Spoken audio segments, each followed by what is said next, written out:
Okay, so this week I wanted to go over Luke 10:25 through 37. I don't know if y'all have ever read this part, but it's talking about the Good Samaritan. And I kind of labeled the Bible study "Do Likewise," which is actually a company now. And a friend of mine works for it, and they sell like Do Likewise gear. So if you're interested, look into that. But Do Likewise. So it's talking about the Good Samaritan and all of that. And I kind of broke it up into discussing like who our neighbors are, and missed opportunities, and then the Do Likewise portion. So let's go ahead and read Luke 10:25 through 37. So then an expert in the law stood up to test him, saying, "Teacher, what must I do to inherit eternal life?" "What is written in the law?" he asked him. "How do you read it?" He answered, "Love the Lord your God with all your heart, with all your soul, with all your strength, and with all your mind, and your neighbor as yourself." "You've answered correctly," he told him. "Do this and you will live." But wanting to justify himself, he asked Jesus, "And who is my neighbor?" Jesus took up the question and said, "A man was going down from Jerusalem to Jericho and fell into the hands of robbers. They stripped him, beat him up, and fled, leaving him half dead. A priest happened to be going down the road. When he saw him, he passed by on the other side. In the same way, a Levite, when he arrived at the place and saw him, passed by on the other side. But a Samaritan on his journey came up to him, and when he saw the man, he had compassion. He went over to him and bandaged his wounds, pouring on olive oil and wine. Then he put him on his own animal, brought him to an inn, and took care of him. The next day he took out 2 denarii, gave them to the innkeeper, and said, 'Take care of him. When I come back, I'll reimburse you for whatever extra you spend.' Which of these three do you think proved to be a neighbor to the man who fell into the hands of the robbers?" "The one who showed mercy to him," he said. Then Jesus told him, "Go and do the same." And actually in verse, in verse 37 in the King James Version, it actually says, "And he said, He that showed mercy on him, then said Jesus unto him, Go and do thou likewise," which is that do likewise portion. And just to give a little bit of context, so a neighbor for us, that is someone who lives near us or next door to us. We bring our neighbors pies. We return their mail when it's placed in our mailbox. We offer friendly waves and smiles. We swap vegetables for one another. If you're my family, they love to do that in the summer. And then being neighborly is a disposition to live on good terms with others and to be helpful on principle. And then that do likewise portion means they do the same or similar thing as the action being referenced. So first part is like, who is your neighbor? The lawyer in verse 29 asked Jesus, well, who would that be considered? And the Lord gives a beautiful example of this Good Samaritan. Our definition of a neighbor in our society is someone who lives close to us, but Jesus says, no, you have it all wrong. He says, in fact, it's someone who goes out of their way. It's not a matter of convenience. It's a matter of stepping out to help someone. Being a neighbor is lending a hand to someone who has been stripped of everything, bruised, beaten, not just by robbers, but by life. And I know that there have been points in my own life where I have felt like that. I have felt bruised and beaten. And if it wasn't for a good neighbor stepping in to help, I don't even know where I would be. But life does that to us. And we do have one robber who will do anything he can to strip us, beat us, and bruise us, and take everything away just to show us God isn't good. And that's the devil. The devil wants us to curse out God in these moments. He wants us angry and heartbroken. But in comes the Good Samaritans. It can be your friends, family, your community, church family, a stranger. God always sends someone or something. I also want us to see that this man had 2 people pass him. One being a priest, someone you would think would stop. But what I'm getting at is sometimes we see people struggling and we think, well, their friends or their family will help them. We shouldn't have to intervene. One scenario I see a lot when I drive on 400 is people on the side of the road, whether their car won't start, ran out of gas, got into an accident. I see it so often, and my thought is, well, I'm a girl by myself and I know nothing about cars, so surely someone who knows about the situation will stop. Or, oh, well, it looks like that car may be stopping, so I'm good, I can keep going. Or I'm too far over in the other lane, sorry, can't help. I don't do this like if it's bad. If it's bad, I'm pulling over and I'm helping.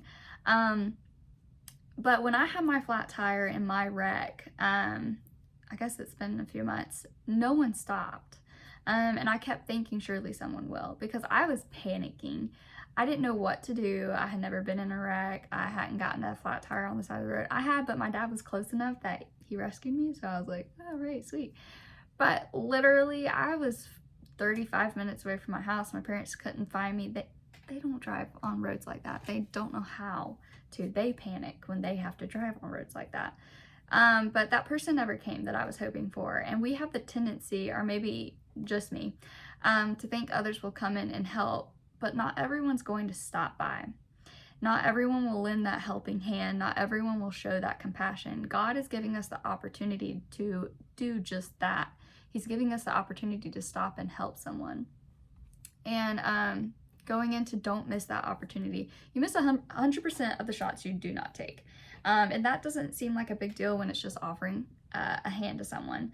But when you don't do likewise of the Good Samaritan, you miss two opportunities. You miss an opportunity to bless someone, and then you miss an opportunity to be blessed. And I have a few verses here. I'm not going to go over all of them, but Proverbs 11:25 says, "A generous person will be enriched, and the one who gives a drink of water will receive water." And then Proverbs 22:9, "A generous person will be blessed, for he shares his food with the poor." And then, let's see, Deuteronomy 22:4, "If you see your brother's donkey or ox fallen down on the road, do not ignore it. Help him lift it up." And that one's a funny one, but it speaks a lot of truth. Most of us don't own a donkey or an ox, but sometimes we ourselves fall. And when we fall, we want more than anything to have someone there to help us back on our feet, to clean us up, offer some tender love and care, and tell us it's going to be okay. And when we witness someone fall, figuratively or literally, we are to help them. And God commands us not to ignore it and to help him back up, or whoever it is that has fallen. And if y'all, I think y'all have done the love language test before, but one of them is receiving gifts. And for me, when I took the test, that was like my very last one. I hate receiving gifts. I get more enjoyment out of giving gifts than receiving. However, I become frustrated when someone doesn't receive what I'm trying to give them. And I'm that someone as well. I will push that gift away, but in reality, I am preventing the person giving the gift to receive a blessing. Giving is what God calls us to do. Jumping in and helping is what God calls us to do. God gives us those opportunities for a reason, and we could be an answer to someone's prayer, and they could be an answer to one of ours, which is why it's important to have an equal balance of both. But God calls us to give more than to receive. And then that last portion is do likewise. And these two words, I absolutely love them. But in Matthew 5:16, it says, "In the same way, let your light shine before others, so that they may see your good works and give glory to your Father in heaven." And then John 15:12, this is my command, love one another as I have loved you. And I'm assuming you two have grown up in the school system where they talked about Rachel Scott. And if you don't know, Rachel Scott was one of the girls that was killed in a school shooting. It was the Columbine High School shooting, and she was the first one shot. And her family, after this tragedy, started Rachel's Challenge, which its purpose is to equip and inspire individuals to replace acts of violence, bullying, and negativity with acts of respect, kindness, and compassion. And I think it's all pretty relevant to today's time, especially in the last couple weeks. But this guy in Luke, this lawyer, he gets bullied, and an act of violence is committed towards him, and two people passed him and did nothing. Doing nothing is doing something. They taught us that in school too. Not acting, not speaking up, your silence to a situation, circumstance can be deafening to the person needing your help. And Rachel was right. Random acts of kindness can start a chain reaction. When you help someone out or do something out of kindness in your heart, they are more inclined to reciprocate that for someone else. It's human nature. We tend to only pour when being poured into, and I am very guilty of that. But we do need to balance our pouring when we aren't being poured into, but we shouldn't just stop. That's not what God calls us to do. We are to do likewise. We are to help others, whether they have helped us out before or not. We help our friends, our family, and the strangers we walk past. And another person I'll reference is Fred Rogers. He had that kids TV show, and something he would ask, like, "Won't you be my neighbor?" They did like a remake of it and everything. It has a whole song. It's good. Go watch it. But his life was one that left an impact. His show was corny and it was for children, but his life and his show demonstrated true dedication to being everyone's neighbor. He taught us many lessons. It's okay to feel what we feel, but that is an excuse for bad behaviors. Everyone's different and complex, so are we ourselves. But the 3 lessons that I found that he taught with how he lived and what he discussed on his show was it's our responsibility to care for the most vulnerable.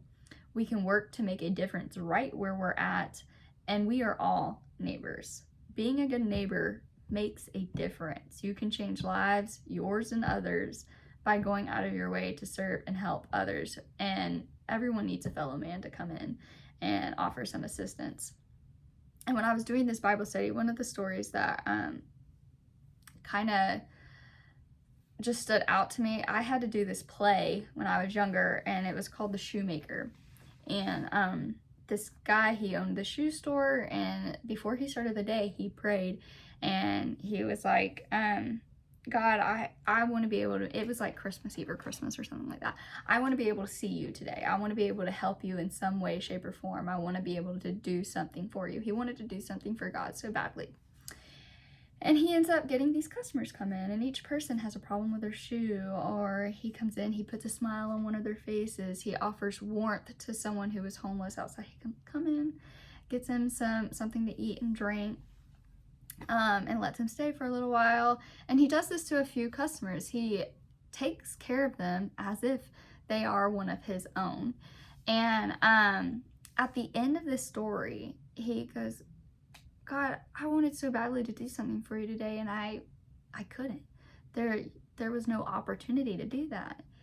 And Jesus says, no. I gave you the opportunities. I was in that little girl. I was with this man. I was with this woman, and each time they came in, you took care of them, and that's taking care of me. And I love that image, because when we are neighborly to our fellow friends, family, or just community, or strangers, whoever, we're being neighborly to God. We're those are his people, those are his children. And something else that kind of stood out for me when I was doing this Bible study is just kind of like my experience, like doing this whole children's training. It's really taking me back during my treatment and everything, to how my family was able to deal with all of that. And it was hard, whether it's a diagnosis like me or Kyle, or just a really hard life, rough experience. You can have parents get divorced, and that's traumatic for these kids, because that's what we were talking about today. You have divorces, you have neglect and abuse happening. These are some hard things that happen. And when I was going through my diagnosis, like, I had my 2 brothers were here, and my parents didn't really get to see them much, and they were trying to juggle 3 kids, trying to figure out costs of hospital bills. My grandparents helped watch them, but they were up in age, and it was hard to keep watch after 2 toddlers. So if we did luckily have people step in when we needed it the most, and it was a church family that we knew and we loved, and they became our neighbors. They're the ones who would come and take care of my brothers, whether it was pick them up or stay at the house, whatever we needed in that moment. It was a fresh meal. It was watching me while my parents went home, showered, and came back. These people, they made a bigger difference in my life than they'll ever understand, and I wasn't even the one that was directly receiving that. And we can do that to other people. We don't have to necessarily step in like that. And these people, it wasn't convenient for them to come watch my brothers. It wasn't convenient for them to come to the hospital and spend time with me. They did it because they cared, and they cared about me and my family, and you don't really have to know someone to offer that type of care either. Everyone in this world needs that type of care shown to them. And my last thought is just being neighborly is being kind to everyone. Being neighborly is showing compassion and mercy, and being neighborly is loving everyone as God commanded us to, and it's loving God himself. And that is all I have for tonight's Bible study.